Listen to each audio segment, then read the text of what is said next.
Everyone, आज हम अपनी क्लास को स्टार्ट करते हैं। रिप्रोडक्शन वाले टॉपिक को आगे कंटिन्यू करते हैं। लास्ट क्लास में हमने बात किया था कि प्लांट के अंदर, एंजियोस्पर्म प्लांट के अंदर जो रिप्रोडक्टिव पार्ट होता है वो फ्लावर होता है, पुष्प होता है, और उसी रिप्रोडक्टिव पार्ट के 4 वॉरल होते हैं जिसकी हमने बात की थी, सेपल, पेटल, हमारा कार्पल और हमारा पिस्टल। तो आज हम बात करने वाले हैं कि जो रिप्रोडक्टिव पार्ट होता है फ्लावर के अंदर, मेल और फीमेल, जिसे अपन गायनोसियम और एंड्रोसियम कह रहे थे, उनको हम डिटेल में बात करेंगे किस तरह इनके अंदर गैमेट्स बनते हैं और किस तरह गैमेट का फ्यूजन होता है। तो पहले हमने जो बहुत बेसिक सा कॉन्सेप्ट सीखा था कि जब आप रिप्रोडक्शन के प्रोसेस की बात करते हो तो 3 मेन इवेंट्स आपको फेस करने पड़ते हैं। तो पहला इवेंट आता है प्री फर्टिलाइजेशन का, दूसरा इवेंट आता है फर्टिलाइजेशन का, और तीसरा इवेंट आता है पोस्ट फर्टिलाइजेशन का। अगर मैं हिंदी में बात करूं तो जब हम रिप्रोडक्शन की बात करते हैं तो रिप्रोडक्शन का मतलब होता है कि रिप्रोडक्शन के अंदर इन्वॉल्व होने वाले जो स्ट्रक्चर हैं वो क्या हैं और वो कैसे बनते हैं। तो वो जो सारा प्रोसेस होता है और किस तरह गैमेट आपस में पास में आते हैं, ये सारी जो एक्टिविटी होती है वो प्री फर्टिलाइजेशन के अंदर होती है। और फिर प्री फर्टिलाइजेशन के अंदर जब गैमेट्स का फॉर्मेशन हो जाता है और गैमेट्स आपस में ट्रांसफर हो जाते हैं तो अगला स्टेप आता है फर्टिलाइजेशन का, जिसके अंदर दोनों का फ्यूजन होता है। आफ्टर फर्टिलाइजेशन जो जाइगोट बनता है और किस तरह एम्ब्रियो का डेवलपमेंट होता है, किस तरह सीड का डेवलपमेंट होता है, इसकी बात हम करेंगे पोस्ट फर्टिलाइजेशन के अंदर। तो आज हम इनिशिएट करते हैं अपने रिप्रोडक्शन के इवेंट में पहला इवेंट की प्री फर्टिलाइजेशन के अंदर। देखो, प्री फर्टिलाइजेशन के अंदर 2 मेन स्टेप्स आते हैं, एक आता है गैमेटोजेनेसिस और एक आता है पॉलिनेशन। अगर हिंदी में बात करें तो युग्मकों का निर्माण, गैमेट का फॉर्मेशन कैसे होता है, कैसे करेंगे हम लोग, और पॉलिनेशन का मतलब होता है ट्रांसफर करना, कि जो मेल पार्ट के अंदर जो पॉलन ग्रेन बनते हैं वो किस तरह स्टिग्मा तक जाते हैं और किस तरह मेल और फीमेल के गैमेट आपस में मिलते हैं। तो ये जो प्रोसेस होता है, तो देखो गैमेटोजेनेसिस हम जब प्लांट के एंजियोस्पर्म प्लांट की बात करेंगे तो मेल और फीमेल दोनों की इंडिविजुअली बात करेंगे। तो किस तरह मेल वाले पार्ट के अंदर, मेल वाला पार्ट मतलब स्टेमन के अंदर किस तरह गैमेट का फॉर्मेशन होता है, और फीमेल का पार्ट मतलब कार्पल के अंदर किस तरह गैमेट का फॉर्मेशन होता है, हम उसकी बात करेंगे। तो पहला जो हमारा जो कॉन्सेप्ट रहेगा वो मेल को लेकर रहेगा। तो मेल के अंदर हम पहले बात करते हैं कि भाई प्लांट के अंदर मेल रिप्रोडक्टिव पार्ट क्या होता है। तो हमें ये ध्यान रखना है कि सिंगल जो यूनिट हमने बात की थी सॉरी, वो स्टेमन थी, पुंकेसर थी। देखो यहाँ पर ये ध्यान रखना है कि एंजियोस्पर्म के अंदर हम सेक्सुअल रिप्रोडक्शन की बात कर रहे हैं, क्योंकि सिर्फ फ्लावर का डेवलप होना सिर्फ एंजियोस्पर्म प्लांट की ही क्वालिटी होती है और किसी प्लांट की किंगडम के अंदर किसी की नहीं होती। तो वहाँ पर क्या सेक्स ऑर्गन नहीं बनते, तो वहाँ पर भी सेक्स ऑर्गन बनते हैं। तो वहाँ पर बोलने का तरीका अलग हो जाता है, क्योंकि यहाँ पर अपन एक प्रॉपर फ्लावर की बात कर रहे हैं। तो बस नाम का ही फर्क है कि जिसे अपन टेरिडोफाइटा जिम्नोस्पर्म के अंदर स्पोरोफिल बोल रहे थे, वहाँ पर अब हमारे लिए मेल और फीमेल के अंदर उन्हें बोलने का तरीका अलग हो जाएगा। तो आपको अभी बहुत इंपॉर्टेंट पॉइंट ध्यान में ये रखना है कि जब हम सेक्सुअल रिप्रोडक्शन की बात करेंगे तो स्टेमन, कार्पल, इनके अदर नेम भी हैं, तो उन अदर नेम को लेकर हम चलते हैं। तो यहाँ पर जैसे हम जिम्नोस्पर्म के अंदर बात करते हैं कि वो लीफ जिसके अंदर अपन बात करेंगे पूरा प्रोसेस होगा, स्पोर कैसे बनेंगे, स्पोरेंजियम कैसे बनेंगे, उस लीफ को हम वहाँ पर बोलते हैं स्पोरोफिल। अगर वो मेल की है तो उसके आगे लगाते थे माइक्रो, अगर वो फीमेल की लीफ है जो आगे चल के स्पोर बनाने का काम करेगी, उसके आगे हम लगाते थे मैक्रो। तो माइक्रो का मतलब होता है लघु और मैक्रो का मतलब होता है गुरु। तो यहाँ पर हम पहले मेल पार्ट की बात कर रहे हैं। तो मेल पार्ट के अंदर जो सिंगल यूनिट होती है जो इन्वॉल्व होती है कि किस तरह इस स्टेमन के कौन से पार्ट के अंदर माइक्रोस्पोर बनेंगे या मेल गैमेट बनेंगे, जो आगे चलकर फीमेल गैमेट के साथ क्या करेंगे, फ्यूजन करेंगे। तो यहाँ पर जो स्टेमन है उसका दूसरा नाम आपको ध्यान में रखना है, माइक्रोस्पोरोफिल कहते हैं। देखो, माइक्रोस्पोरोफिल का मतलब ये हो गया कि ये जो स्पोरोफिल है इसके अंदर कोई सेक स्ट्रक्चर प्रेजेंट होगा, और उस सेक स्ट्रक्चर को जैसे अपन नॉर्मली स्पोरेंजियम बोलते हैं, और उसके अंदर क्या बनेंगे, स्पोर्स बनेंगे। क्योंकि हम यहाँ पर पर्टिकुलर एंजियोस्पर्म की बात कर रहे हैं तो हमारे बोलने का तरीका कुछ थोड़ा सा अलग होना चाहिए कि एंजियोस्पर्म के अंदर स्टेमन जो है ना वो और कुछ नहीं, क्या है, माइक्रोस्पोरोफिल है। अब एक स्टेमन की हमने बात कर रखी है कि स्टेमन के जो मेनली 2 पार्ट होते हैं और कनेक्टिव है तो 3 पार्ट हो जाते हैं। तो ये फिलामेंट है जिससे ये अटैच होता है हमारे थैलेमस से। ये जो इसका एपिकल पार्ट आपको दिख रहा है जिसे अपन ने क्या नाम दिया था, एंथर या प्रोकोस। जो एंथर होता है इसी के अंदर हम बात करेंगे माइक्रोस्पोर की, कि माइक्रोस्पोर कैसे बनते हैं, या अपन बात करेंगे आगे चल के ये माइक्रोस्पोर से जो मेल गैमेट बनने का जो पूरा प्रोसेस है वो कैसे होता है, क्योंकि हमारा जो पहला कॉन्सेप्ट यहाँ पर है गैमेट का फॉर्मेशन। तो पहले हमें ये तो देख लेना पड़ेगा ना कि गैमेट का फॉर्मेशन आखिर कौन सी जगह कौन से स्ट्रक्चर के अंदर हो रहा है। तो देखो आपको क्लियर रखना है कि मेल का जो स्टेमन वाला पार्ट होता है उसका जो एपिकल ऊपर वाला भाग होता है जिसे अपन एंथर या प्राकोस कहते हैं, उनके अंदर हम पूरा प्रोसेस पढ़ते हैं। कौन सा, माइक्रोस्पोरोजेनेसिस का, कि जो हमारे लघु बीजाणु जनन हो रहा है या माइक्रोस्पोर्स बन रहे हैं वो कैसे बन रहे हैं। तो हमने पहले अपनी क्लास में डिस्कस कर रखा है कि अगर एंथर बीच में उसके कनेक्टिव हो, योजी हो, तो ऐसे एंथर के अंदर हमें क्या देखने को मिलेंगी, दो लोब देखने को मिलेंगी जिन्हें हम क्या बोलेंगे, एंथर लोब, या हिंदी में बात करें प्राग पाली।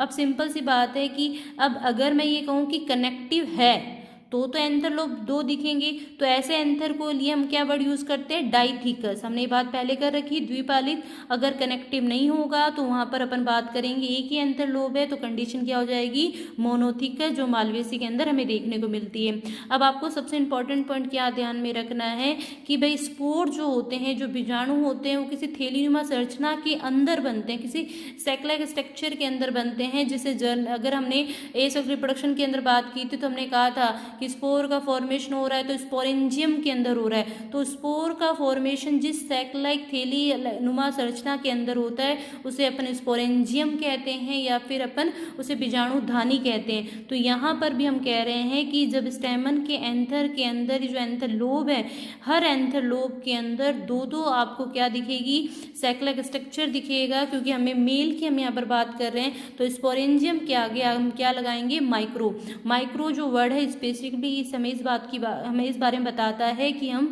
मेल की बात कर रहे हैं। तो एसेक्सुअल रिप्रोडक्शन प्लांट के अंदर माइक्रोस्पोरेंजियम का मतलब क्या हो गया, वो सैक स्ट्रक्चर जिसके अंदर क्या बनेंगे, माइक्रोस्पोर बनेंगे, जो आगे चलकर हमारे गैमेट्स बनाने में इन्वॉल्व होंगे। तो जो माइक्रोस्पोरेंजियम होता है वो एक एंथर लोब के अंदर दो बनेंगे। वो किस तरह बनेंगे, हम डेवलपमेंट माइक्रोस्पोरेंजियम को डिस्कस करेंगे। पहले हम ब्रीफली एक बार देख लेते हैं कि हर एंथर लोब के अंदर दो ये सैक स्ट्रक्चर बनेंगे जिसे हम लघु बीजाणुधानी या माइक्रोस्पोरेंजियम कहेंगे। सिंपल सी बात है, अगर एक साइड में दो हैं तो दूसरी साइड में भी दो हैं, तो टोटल एक एंथर के अंदर अगर उसके अंदर एंथर लोब दो हैं तो टोटल माइक्रोस्पोरेंजियम कितने बनेंगे, 4 बनेंगे। इस बात को ध्यान में रखना। और जब हम माइक्रोस्पोरेंजियम और माइक्रोस्पोरेंजिया की बात करें तो माइक्रोस्पोरेंजियम का मतलब होता है सिंगल, केवल एक। अगर मैं यहाँ पर सिर्फ एक ही सैकलिक स्ट्रक्चर बना रही हूँ तो मैं क्या बोलूँगी कि इसके अंदर एक माइक्रोस्पोरेंजियम है।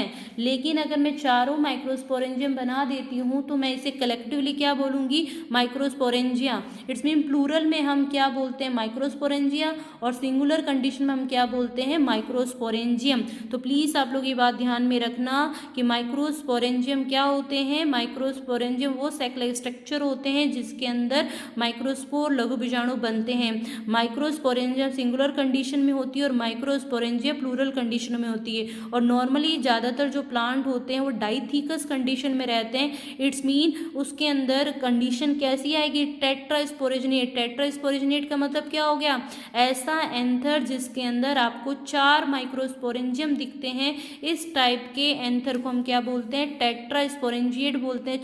चतुष्कधानी प्रकार का एंथर या प्राकोस बोलते हैं। तो देखो अब क्या करना है, जब हम माइक्रोस्पोरेंजियम के डेवलपमेंट की बात करेंगे ना तो हम लेयर की किस तरह माइक्रोस्पोरेंजियम के अंदर मदर सेल्स बनती हैं, किस तरह वो मदर सेल माइक्रोस्पोर बनाती हैं। तो जब ये पूरा मैच्योर हो जाता है ना माइक्रोस्पोरेंजियम, जब ये लघु बीजाणु पूरी वेल डेवलप हो जाती है, तब इसी माइक्रोस्पोरेंजियम के लिए हम एक और वर्ड यूज करते हैं, पॉलन सैक या परागधानी। तो बेसिकली मैं आपको कहूँ कि माइक्रोस्पोरेंजियम का एक और नाम आपको ध्यान में रखना है जिसको क्या बोलते हैं, परागधानी। देखो आप लोगों को ये जो हम टॉपिक डिस्कस कर रहे हैं यहाँ पर सिर्फ नाम का ही खेल है। जिसको ये नाम वगैरह समझ आ गई कब क्या बोलना है तो आधी से ज़्यादा प्रॉब्लम सॉल्व हो जाती है। मैं वापस रिपीट कर रही हूँ, माइक्रोस्पोरेंजियम को ही हम पॉलन सैक बोल सकते हैं आफ्टर मैच्योरिटी आने पर। और माइक्रोस्पोरेंजियम वो है जिसके अंदर क्या बनेंगे, माइक्रोस्पोरेंजियम माइक्रोस्पोर बनेंगे। मैं सिर्फ अभी आपको ब्रीफली एक आपके माइंड में एक कॉन्सेप्ट डाल रही हूँ कि हम आगे इसे जब पूरी डिटेल में पढ़ेंगे तो आपको बहुत आसानी से समझ आ जाए। देखो, माइक्रोस्पोरेंजियम जो अपन बात करें उसके अंदर बहुत सारी सेल्स होंगी और इन्हीं सेल्स में से कुछ सेल्स ऐसी होंगी जो इन्वॉल्व होंगी माइक्रोस्पोर्स बनाने के लिए, लघु बीजाणु बनाने के लिए। तो उन मदर सेल को हम क्या नाम दे देंगे? Microspore mother cell. तो माइक्रोस्पोर मदर सेल का मतलब क्या हो गया? जैसे हम अपन हमारे अंदर ही बात करते हैं, हमारे अंदर जो जर्म सेल्स होती हैं वही आगे चलकर गैमेट्स बनाती है। सेम कंडीशन प्लांट के अंदर भी मदर सेल होती है, क्योंकि अपन मेल की बात करें तो आगे हमने वर्ड क्या लगा दिया? Microspore mother cell. Mother cell है जो आगे चल के स्पोर्स बनाएगी।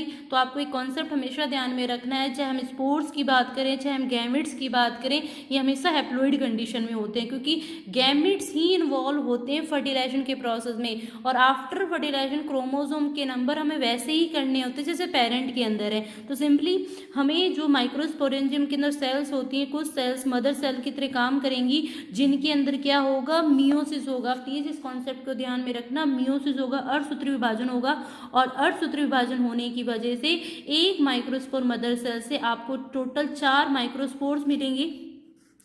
यही 4 माइक्रोस्पोर आगे चलकर डेवलप होकर, इन पर कवरिंग होकर, इन पर आउटरमोस्ट कवर बनकर, यही 4 माइक्रोस्पोर इंडिविजुअली हम इनको क्या नाम दे देंगे? Pollen grain. क्योंकि म्यूसिस के बाद जितनी भी, जब तक फर्टिलाइजेशन नहीं हो जाता, जितनी भी स्ट्रक्चर आपको बनेंगे वो सारे स्ट्रक्चर हैप्लॉइड कंडीशन में होंगे। उन समय क्रोमोसोम के नंबर हाफ होंगे, इस बात को ध्यान में रखना। तो माइक्रोस्पोर से पॉलन ग्रेन का डेवलपमेंट, और इसी पॉलन ग्रेन के अंदर आगे चलकर 2 सेल्स बनती हैं। उनको एक सेल को बोलते हैं वेजिटेटिव कायिक कोशिका और दूसरी सेल को बोलते हैं जनरेटिव या जननी कोशिकाएं। ये आगे चलकर जो वेजिटेटिव सेल्स होती है ये आगे चलकर पोलन ट्यूब बनाएगी, पराग नली बनाएगी, और ये जो जनरेटिव सेल्स होती है ये आगे चलकर मेल गैमेट्स बनाएगी। तो देखो हमारा जो टारगेट था इस मेल गैमेट तक पहुंचने का, वो एक बार हमने एक छोटे से तरीके से सीख लिया कि इस तरीके से हमें स्टेमन से होते हुए मेल गैमेट तक पहुंचना है। तो ये बहुत एक बेसिक सा कॉन्सेप्ट आपको समझना है कि गैमेटोजेनेसिस के प्रोसेस के अंदर स्टेमन के अंदर एंथर होता है, एंथर के अंदर एंथर लोब है, हर एंथर लोब के अंदर माइक्रोस्पोरेंजियम होता है, उस माइक्रोस्पोरेंजियम के अंदर मदर सेल्स होती हैं, मदर सेल्स के अंदर मियोसिस होता है, मियोसिस से माइक्रोस्पोर बनते हैं, इसी माइक्रोस्पोर में डेवलपमेंट होता है, इसकी मतलब कवरिंग होती है, पोलन ग्रेन बनते हैं, और इसी पोलन ग्रेन के अंदर क्या बनते हैं? मेल गैमेट्स बनते हैं, नर युग्मक बनते हैं, एन कंडीशन वाले मेल गैमेट बनते हैं। तो ये हमारा एक छोटा सा ब्रीफ इंट्रोडक्शन हुआ कि गैमेटोजेनेसिस के प्रोसेस में हमारा जो माइक्रो स्पोरोजेनेसिस हम पढ़ने जा रहे हैं उसके अंदर गैमेट का फॉर्मेशन कैसे होता है। Thank you.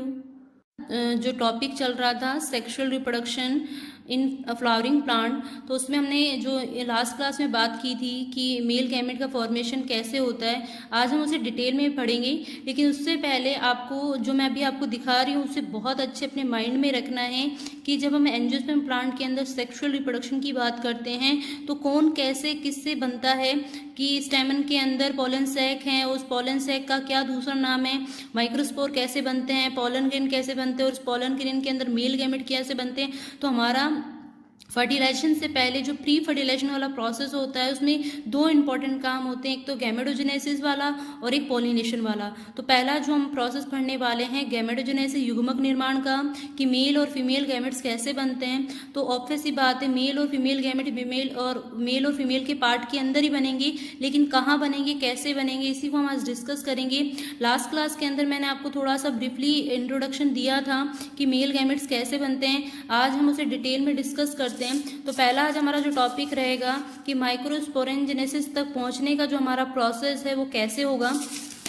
तो यहाँ पर मैं आपके सामने एक बहुत सारे डायग्राम डिस्कस करने वाली हूँ, जिससे आपको ये पता चल जाएगा कि अल्टीमेटली पोलन ग्रेन कहाँ बनते हैं। तो देखो सबसे पहले हमें ये देखना है कि जब एंथर का फॉर्मेशन हो रहा था और एंथर के अंदर ये माइक्रोस्पोरेंजियम जब बनेंगे तो कैसे बनेंगे। स्टार्टिंग में क्या होता है कि सारी जो सेल्स होती हैं एक ही नेचर की होती हैं, और उन सब का नेचर होता है सेल डिवाइड करने का, मतलब अपन कह सकते हैं मेरिस्मेटिक नेचर की होती है। विभजोतक कोशिकाओं का एक ग्रुप होता है जिसे अपन अनडिफरेंशिएटेड सेल कह सकते हैं। तो स्टार्टिंग में जो हमारे एंथर के डेवलपमेंट के प्रोसेस के दौरान सारी जो सेल्स होती है कि नेचर की होती हैं, तो हम इसे होमोजीनस भी कह सकते हैं, अनडिफरेंशिएटेड सेल्स भी सेल्स का ग्रुप भी कह सकते हैं, मेरिस्मेटिक इन नेचर की वाली सेल्स भी कह सकते हैं। तो हम ये कहते हैं कि यहाँ पर सारी सेल्स इस नेचर की हैं। आउटरमोस्ट लेयर को हम सब जानते हैं एपिडर्मिस कहते हैं। उसके बाद क्या होता है कि जो एपिडर्मिस के जस्ट नीचे एक लेयर होती है जिसे अपन हाइपोडर्मल कहते हैं। ऑब्वियस सी बात है, नाम से आपको ध्यान में रखना है, इतना बड़ा नाम नहीं है, कि एपिडर्मिस के जस्ट नीचे जो लेयर है उसे अपन को क्या मानना है, हाइपोडर्मिस। इन्हीं में से ही कुछ सेल्स कुछ अलग नेचर की हो जाती है, जिनमें न्यूक्लियस थोड़ा अपना कह सकते हैं ज़्यादा एक्टिव हो जाता है, साइटोप्लाज्म डेंस हो जाता है। वो जो आगे चलकर इन्वॉल्व होगी माइक्रोस्पोरेंजियम को बनाने के लिए, उन सेल्स को यहाँ पर हम क्या बोल रहे हैं, आर्कीस्पोरियल सेल, परपुशी कोशिकाएं। तो देखो दोबारा मैं रिपीट कर रही हूँ, स्टार्टिंग में क्या होता है एंथर के डेवलपमेंट में या माइक्रोस्पोरेंजियम के डेवलपमेंट में, पहले ग्रुप ऑफ सेल्स होती हैं जो सिर्फ अनडिफरेंशिएटेड सेल्स होती हैं। उनमें से ही कुछ ऐसी सेल्स हो जाती हैं जो अलग से फंक्शन करना स्टार्ट करेंगी, जो इन्वॉल्व होगी माइक्रोस्पोरेंजियम के प्रोसेस के अंदर। उन सेल्स को हमने क्या बोल दिया, आर्कीस्पोरियल सेल। तो आप देख सकते हैं चारों कॉर्नर में कुछ अलग से यहाँ पर सेल्स नजर आ रही हैं। ये जो सेल्स है इन्हें आर्कीस्पोरियल सेल्स कहते हैं। अब यही आर्कीस्पोरियल सेल्स आगे चलकर इन्वॉल्व होती है पूरे माइक्रोस्पोरेंजियम के डेवलपमेंट में। मैं वापस रिपीट कर देती हूँ कि मेल के अंदर, अगर हम प्लांट के अंदर मेल की बात करते हैं तो उसके आगे माइक्रो लगाते हैं, लघु लगाते हैं, क्योंकि यहाँ पर हम माइक्रोस्पोरेंजियम के प्रोसेस को सीखने वाले हैं। तो सबसे पहले हम ये देख लेते हैं कि ये जो माइक्रोस्पोर जो बनेंगे, लघु बीजाणु बनेंगे, वो किसके अंदर बनेंगे, उस स्ट्रक्चर का डेवलपमेंट कैसे होता है। तो यहाँ पर क्या होता है, ये जो आर्कीस्पोरिया जो सेल्स बनती हैं, ये फिर एक डिवीजन करती है। उस डिवीजन को अपन सब जानते हैं पेरिक्लिनल डिवीजन कहते हैं, परिणत विभाजन कहते हैं। और पेरिक्लिनल डिवीजन का मतलब क्या होता है, एक सेल का पैरेलल में डिवाइड होना। तो यहाँ पर एक सेल अपने आप को पैरेलल में समानांतर डिवाइड करती है, जिससे क्या होता है, आर्कीस्पोरियल सेल जो होती है वो दो सेल में डिवाइड हो जाती है, एक बाहर की तरफ एक अंदर की तरफ। जो बाहर की तरफ जो सेल्स होती हैं उन्हें अपन बोलते हैं पैराइटल सेल, या अपन बोल सकते हैं भित्ति कोशिका। और जो अंदर की तरफ जो सेल्स बनती हैं उन्हें बोलते हैं स्पोरोजेनेसिस सेल या अपन बीजाणुजन कोशिकाएं। वापस मैं कह रही हूँ कि आर्कीस्पोरियल सेल पेरिक्लिनल डिवीजन करती है, समानांतर विभाजन करती है, जिससे एक सेल से दो सेल्स बनती है, बाहर की तरफ एक अंदर की तरफ। जो अंदर की तरफ होती है उन्हें बोलते हैं प्राइमरी स्पोरोजेनेसिस सेल, और जो बाहर की तरफ होती है पैराइटल सेल होती है। अब यही पैराइटल सेल जो है उसका काम होता है जो आगे चलकर हमारे माइक्रोस्पोरेंजियम जो बनेगा ना, उसकी वॉल बनाने का काम करती हैं। तो यहाँ पर पैराइटल सेल के अंदर फिर पेरिक्लिनल, एंटीक्लिनल दोनों टाइप का डिवीजन होता है, जिससे यहाँ पर 3 लेयर्स और बन जाती हैं। उन लेयर्स का नाम क्या है, एंडोथीसियम, मिडल लेयर, टेपिटम।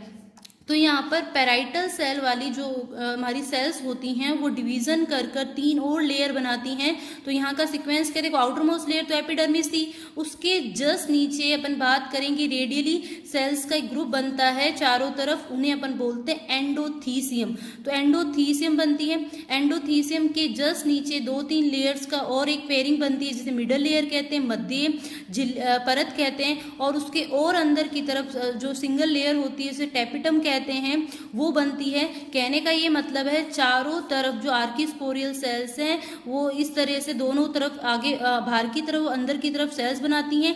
ये पैराइटल सेल फिर डिवीजन कर अलग अलग लेयर बनाती हैं। उन लेयर का जो सीक्वेंस है आपको अपने माइंड में रखना है।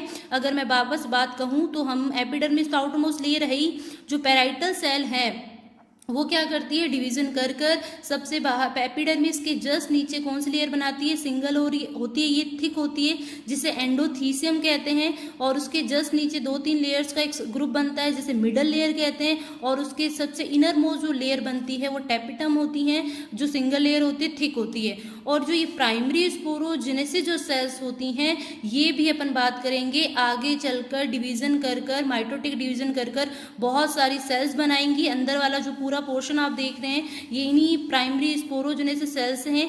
इन्हीं प्राइमरी स्पोरोजेनेसिस सेल्स में कुछ सेल्स फंक्शन करती हैं स्पोर मदर सेल की तरह। स्पोर मदर सेल की मतलब हमारे बीजाणु मात्र कोशिकाएं, और यहाँ पर क्योंकि अपना माइक्रोस्पोर का फॉर्मेशन अपन पढ़ रहे हैं तो इस माइक्रोस्पोर मदर सेल बनाने का काम करती हैं। तो यहाँ पर क्या हुआ, पैराइटल सेल वाली डिवीजन कर कर एंडोथीसियम, मिडल लेयर और टेपिटम बना रही है, और प्राइमरी स्पोरोजेनस सेल्स क्या बना रही है, मदर सेल्स बना रही है। इस तरह से धीरे धीरे आप देख रहे हैं कि कैसे हमने एपिडर्मिस से शुरुआत करी, मतलब अनडिफरेंशिएटेड सेल से शुरुआत करी और धीरे धीरे ये लेयर बनती जा रही है। फिर अल्टीमेटली इमेज ऐसी ही आती है जो मैच्योर जब हमारा डेवलपमेंट हो जाता है माइक्रोस्पोरेंजियम का, तो वो इस तरह नजर आता है। क्योंकि हमने ये बात कर रखी है जो मोस्टली जो प्लांट्स होते हैं वो डाइथिकस कंडीशन में होते हैं, और डाइथिकस का मतलब होता है द्विपालित, मतलब 2 लोब्स होते हैं और हर लोब के अंदर आपको 2-2 क्या दिखेंगे, माइक्रोस्पोरेंजियम दिखेंगे। तो ये microsporangium well developed mature type का बन चुका है, जिसमें अगर हम बात करें तो epidermis layer outer most layer है, और हर एक माइक्रोस्पोरेंजियम के बाहर 3 लेयर बनती है, एंडोथीसियम, मिडल लेयर और टेपिटम। और अंदर की तरफ क्या होती है, हमारे स्पोरोजेनेसिस सेल्स होती हैं जो आगे चलकर मदर सेल बनाएंगी, और वही मदर सेल हमारे माइक्रोस्पोर में इन्वॉल्व होंगी। अब यही डायग्राम हम लोग और अच्छे से डिटेल मतलब सेक्शन कटिंग की फॉर्म में देखते हैं। इसका जब हम एंथर का ट्रांसफर सेक्शन कट करते हैं तो इमेज हमारे पास कुछ ऐसी आती है। तो हमने क्या किया, एक माइक्रोस्पोरेंजियम को देखना चाहा कि एक्चुअल में एक माइक्रोस्पोरेंजियम कैसा प्रॉपर्ली नजर आता है। तो ये जो इमेज आपको नजर आ रही है एक माइक्रोस्पोरेंजियम की है। तो टोटल डाइथिकस कंडीशन के अंदर 4 माइक्रोस्पोरेंजियम बनते हैं, तो अपन इसे माइक्रोस्पोरेंजिया कह सकते हैं, टेट्रास्पोरेंजिएट कंडीशन कह सकते हैं। एक माइक्रोस्पोरेंजियम की अगर बात करें तो आउटरमोस्ट लेयर एपिडर्मिस होगी, उसके जस्ट नीचे रेडियल वॉल वाली सेल्स होंगी, मतलब लेयर होंगी, वो भी सिंगल होगी, एंडोथीसियम। फिर उसके जस्ट नीचे 3 या 4 लेयर्स होंगी मिडल लेयर की, वो हमारी वो एक से ज़्यादा हो सकती हैं। टेपिटम आप देख सकते हैं सिंगल लेयर का होता है, ये थिक होते हैं। और अंदर की तरह आप देख सकते हैं माइक्रोस्पोर मदर सेल्स हैं। यही माइक्रोस्पोर मदर सेल आगे चलकर हमारे माइक्रोस्पोर बनाने में इन्वॉल्व होती हैं। अब कभी कभार अब अपन ये बात करते हैं स्ट्रोमियम। स्ट्रोमियम क्या है, एंडोथीसियम बहुत इंपॉर्टेंट लेयर होती है हमारे एंथर वॉल के अंदर, क्योंकि एंडोथीसियम ही इन्वॉल्व होती है इसको ब्रेक करने के लिए। क्योंकि अब देखो पोलन ग्रेन बनेंगे इसके अंदर, तो उन्हें बाहर निकालना है, तो बाहर कब निकलेंगे, जब माइक्रोस्पोरेंजियम फटेगा, डेसेंट होगा, तो उसके लिए हमें जरूरी है कि एंडोथीसियम क्या करता है, उसे डेसेंट करने में हेल्प करता है। तो कहीं कहीं पर एंडोथीसियम वाली जो लेयर होती है वो थिक ना रहकर थिन रह जाती है और अंदर की तरफ ग्रूव बन जाता है, जिसे स्ट्रोमियम कहते हैं। ये स्ट्रोमियम वाली वो जगह है जहाँ पर ये हमारा जो एंथर है वो फटने का काम करता है। और इस तरह एक और इमेज आपके सामने यहाँ दिख रही है कि देखो कि यही माइक्रोस्पोर मदर जो सेल्स हैं आगे चलकर मियोसिस करेंगी, और इन्हीं मियोसिस से अपन बात करेंगे कि क्या बनेंगे, माइक्रोस्पोर बनेंगे। और वही माइक्रोस्पोर आगे चलकर थिक वॉल्ड बनाकर पोलन ग्रेन में कन्वर्ट हो जाएंगे, पोलन ग्रेन्स में कन्वर्ट हो जाएंगे, जिन्हें अपन परागकण कहते हैं। तो अल्टीमेटली आपने देखा कि स्टार्टिंग में एंथर कैसा था, और एंथर के अंदर धीरे धीरे लोब्स में 2 लोब्स के अंदर जो 4 माइक्रोस्पोरेंजियम कैसे बने, और हर माइक्रोस्पोरेंजियम कैसे दिखता है, और माइक्रोस्पोरेंजियम के अंदर किस तरह पोलन ग्रेन बनते हैं। और यही पोलन ग्रेन हमारे अपन बात कर सकते हैं मेल गैमेटोफाइट होते हैं, क्योंकि यही हमारे फर्टिलाइजेशन में इन्वॉल्व होते हैं। क्योंकि पोलन ग्रेन के अंदर आगे चलकर हम पढ़ेंगे कि मेल गैमेट्स बनते हैं। तो अल्टीमेटली जो हमारा टारगेट था कि एंथर का डेवलपमेंट, माइक्रोस्पोरेंजियम का स्ट्रक्चर, उसका डेवलपमेंट कैसे होता है, तो यहाँ पर आपको अपने माइंड में ये रखना है। मैं वापस रिपीट कर रही हूँ, पहले सिर्फ अनडिफरेंट सेल्स का एक ग्रुप था, उनमें से कुछ सेल्स आर्किस्पोरियल सेल्स हुई जिन्होंने डिवीजन करना स्टार्ट किया, बाहर की तरफ पैराइटल सेल बनाई और अंदर की तरफ स्पोरोजेनेसिस सेल्स बनाई। फिर वो जो पैराइटल थी वो वॉल बनाती है, अलग अलग लेयर बनाती है अंदर वॉल की, एंडोथीसियम, मिडल, टेपिटम, और अंदर वाली जो होती है वो मदर सेल बनाती है। और यही मदर सेल आगे चलकर मियोसिस कर माइक्रोस्पोर बनाती है, और यही माइक्रोस्पोर आगे चलकर पोलन ग्रेन्स बनते हैं। और पोलन ग्रेन्स अंदर उनके अंदर क्या बनते हैं, मेल गैमेट्स बनते हैं। एक बात और यहाँ ध्यान में रखना, क्योंकि हम ज़्यादातर जो फ्लावरिंग प्लांट के अंदर जो डेवलपमेंट होता है उसके अंदर जो ये माइक्रोस्पोरेंजियम को बनाने के लिए एक से ज़्यादा आर्किस्पोरियल सेल्स इन्वॉल्व होती हैं, इसलिए इस टाइप के डेवलपमेंट को अपन यू स्पोरेंजिएट टाइप का बोलते हैं। यू स्पोरेंजिएट का मतलब क्या हो गया, जब एक से ज़्यादा आर्किस्पोरियल सेल्स इन्वॉल्व होगी माइक्रोस्पोरेंजियम को बनाने के लिए, लघु बीजाणुधानी को बनाने के लिए, तो लघु बीजाणुधानी माइक्रोस्पोरेंजियम जो है उसका जो मैच्योर होने के बाद इस तरीके से उसका क्या दिखता है, स्ट्रक्चर दिखता है। और ये हमारा पूरा प्रोसेस है कि किस तरह एंथर का डेवलपमेंट होता है, माइक्रोस्पोरेंजियम बनते हैं। उसका जब टीएस सेक्शन अपन कट करते हैं तो यहाँ पर हमें लेयर्स नजर आती हैं। उस लेयर के अंदर फिर अंदर अब जो बात करते हैं मदर सेल्स होती हैं, और यही मदर सेल्स मियोसिस कर क्या बनाती हैं, माइक्रोस्पोर बनाती है। नेक्स्ट क्लास में इसको अपन वापस एक फ्लो समरी के फॉर्म में डिस्कस करेंगे। Thank you. अब हम इस प्रोसेस को एज ए समरी देख लेते हैं। मैंने आपको बताया था कि इस पूरे प्रोसेस में स्टार्टिंग में क्या होता है कि जो हमारे एंथर जो होता है वो अनडिफरेंट सेल्स वाला एक ग्रुप होता है। उनमें से अपन ने बात की थी ना हाइपोडर्मल में कुछ सेल्स कैसी नेचर की हो जाती है, आर्किस्पोरियल, जो इनलार्ज हो जाएंगी, जो जिनका साइटोप्लाज्म डेंस हो जाएगा और जो आगे चलकर डिवीजन करेगी। पेरिक्लिनल का मतलब क्या होता है, जब एक सेल अपने आप को पैरेलली डिवाइड करती है। उसके बाद क्या होता है कि जब ये डिवाइड करती है तो एक आउटर मोस्ट लेयर और एक इनर मोस्ट लेयर बनती है, मतलब एक अंदर की तरफ एक बाहर की तरफ सेल बनेगी जो आगे चलकर लेयर का फॉर्मेशन करेगी। तो अंदर की तरफ जो बनती है उसे अपन प्राइमरी स्पोरोजेनस सेल्स कहते हैं, और जो बाहर की तरफ बनती है उसे प्राइमरी पैराइटल सेल या प्राथमिक भित्ति कोशिका कहते हैं, और जो अंदर वाली होती है उसे प्राथमिक बीजाणुजन कोशिका कहते हैं।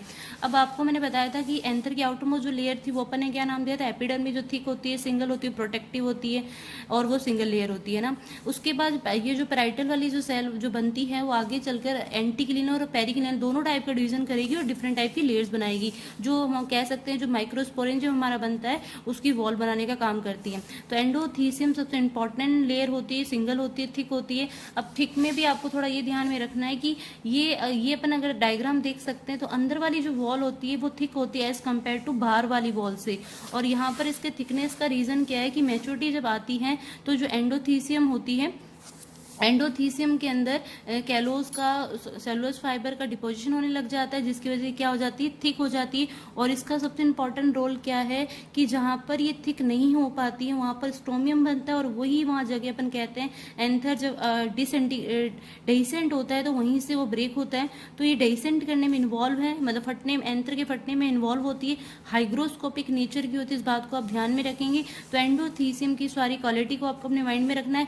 मिडल लेयर की अगर अपन बात करें तो ये जस्ट एंडोथीसियम के जस्ट बिलो होती है, और ये 1 to 3 लेयर्स हो सकती है। कंपेयर करें तो ये थिन होती है, और सबसे इंपॉर्टेंट बात ये इसका जो लाइफ स्पैन है वो शॉर्ट लाइफ की होती है। तो एफेमेरल मतलब होता है अल्पकालिक होती है। तो जैसे एंथर मैच्योर हो जाता है तो ये डिसइंटीग्रेट हो जाती है। अब इसका मेन काम क्या है, इसका काम क्या होता है, फूड को ना डिपॉजिट करने का काम होता है। तो ये सारा काम ये करती है। मतलब उसके बाद क्या होता है, टेपेटम सबसे इंपॉर्टेंट लेयर है, जो सबसे इनर मोस्ट होती है, सिंगल लेयर होती है, थिक होती है। मिडल लेयर में जो फूड का स्टोरेज होता है ना, वो टेपेटम क्या करती है, लेती है, टेपेटम से ऑब्जर्व करती है, ताकि वो आगे चलकर मदर सेल को, मतलब माइक्रोस्पोर मदर सेल्स को, माइक्रोस्पोर को, पोलन ग्रेन को क्या देने का काम करेगी, न्यूट्रिशन देने का काम करेगी। टेपेटम बहुत इंपॉर्टेंट रोल प्ले करती है, ये नोरिशमेंट करने का काम करती है, मतलब उसको पोषण देने का काम करती है। अब टेपेटम की अगर बात करें तो इसके अंदर साइटोप्लाज्म डेंस होता है, और इसके अंदर जो न्यूक्लियस होता है ना, धीरे धीरे एंडोमाइटोसिस करने लग जाता है, मतलब बार बार न्यूक्लियस का बार बार डिवीजन होना और साइटोकाइनेसिस ना होना। तो एक ही सेल के अंदर आपको मल्टी न्यूक्लिएटेड कंडीशन देखने को मिलती है।